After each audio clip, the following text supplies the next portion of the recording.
Cabinet में अपना agenda होता है।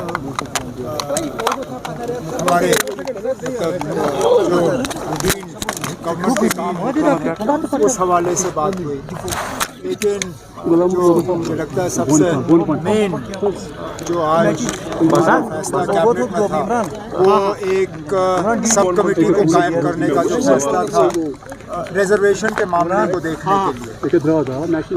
रिजर्वेशन को लेके बहुत सी बातें की जा रही हैं, शिकायतों का हमारे नौजवान खासकर ओपन कैटेगरी के उनको लगता है कि उनको अपना हक नहीं मिल रहा है, लेकिन उसके साथ साथ वो लोग जिनको रिजर्वेशन के दायरे में लाया गया है वो नहीं चाहते हैं कि उनके हक में कोई कमी हो। तो इसलिए आज कैबिनेट ने फैसला किया है कि एक सब कमेटी कायम की जाएगी। उस कैबिनेट सब कमेटी में 3 ऑनरेबल मिनिस्टर होंगे और उन्हें कैबिनेट ने ये कहा है कि वो एक होलिस्टिक व्यू इस रिजर्वेशन के मामले का लें। वो ये देखें कि अभी तक क्या हुआ है।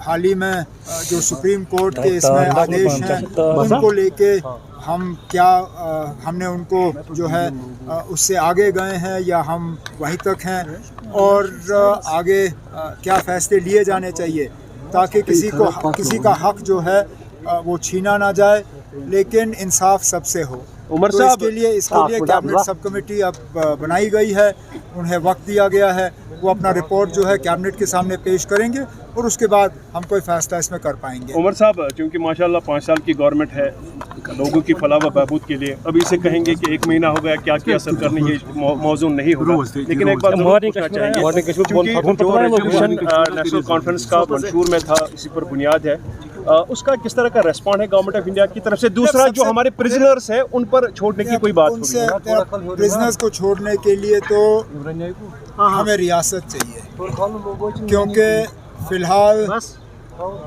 Security, policing, law and order ये मरकज़ी हुकूमत के दायरे इख्तियार में है, ये LG साहब संभालते हैं।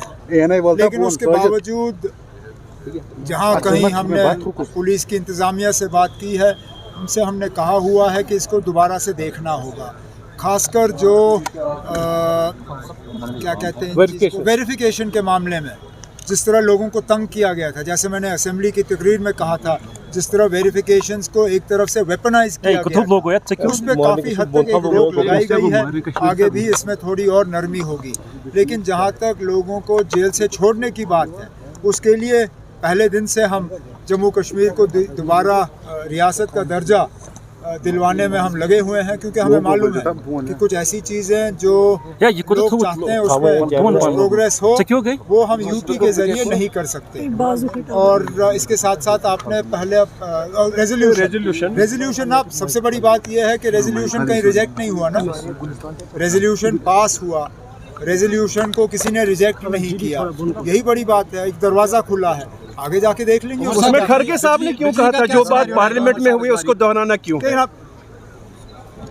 कांग्रेस हमारी हुकूमत में शामिल नहीं है, कांग्रेस ने बाहर से हमारी मदद की है, लेकिन वो हुकूमत में शामिल नहीं है। अब ये हुकूमत ने ये रेजोल्यूशन लाया है, इस रेजोल्यूशन को मां सिवाय बीजेपी के तमाम मेंबरों ने उस वक्त पास किया, उसमें कांग्रेस भी शामिल थी।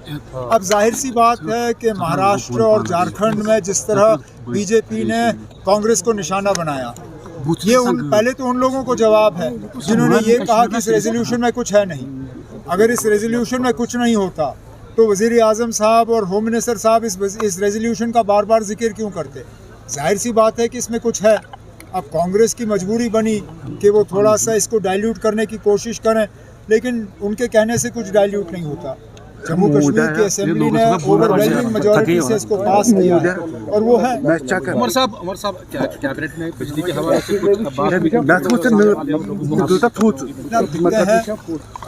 कैबिनेट ने तो पहले ही विंटर प्रिपरेशन का काम किया है। बिजली की कटौती कम हो, उसके लिए मैं खुद दिल्ली में पावर मिनिस्टर से मिला, उन्होंने कुछ एडिशनल कोटा जम्मू कश्मीर के लिए सैंक्शन किया है, लेकिन हमें इस चीज़ के लिए तैयार रहना होगा कि सर्दियों में कटौती होगी, सर्दियों में कट्स होंगे। लेकिन मैंने डिपार्टमेंट से ये कहा हुआ है कि जहाँ जहाँ बिजली की चोरी कम हो, जहाँ जहाँ बिजली की फ़ीस जो है उम्मीद के मुताबिक हमें मिले, वहाँ कटौती कम होनी चाहिए, वहाँ लोड शेडिंग कम होना चाहिए। और उम्मीद की जाती है कि इस साल सर्दियों में लोगों को थोड़ा सा इसमें इम्प्रूवमेंट नजर आएगा। उमर साहब, किश्तवाड़ में लोकल्स को टॉर्चर किया जो बड़ी इल्जाम, बदकिस्मती की बात है और अफसोस की बात यह है कि हमारे लोगों ने कुछ भी नहीं सीखा। ये पहला हादसा नहीं है ऐसा जबकि लोकल्स को किसी पुलिस कैंप में बुला के साथ मारपीट नहीं हुई। ये तो अल्लाह का शुक्र है कि ये सारे जो हैं ये मतलब अपनी कीमती जाने नहीं गंवाई। नहीं तो इससे पहले हमने वो हादसे भी देखे जहाँ लोगों को पुलिस के कैंप में बुला के टॉर्चर करके वो अपनी कीमती जाने गंवाई। मैं उम्मीद करूँगा आर्मी के तरफ से कि इसमें कोई नरमी ना दिखाई जाए, इसको एक ट्रांसपेरेंट तरीके से इसकी इन्वेस्टिगेशन होनी चाहिए और जो लोग इसके लिए जिम्मेदार हैं अगर उनके खिलाफ सबूत उनको मिला तो उनको फौरी तौर कोर्ट मार्शल करके उनको सज़ा मिले।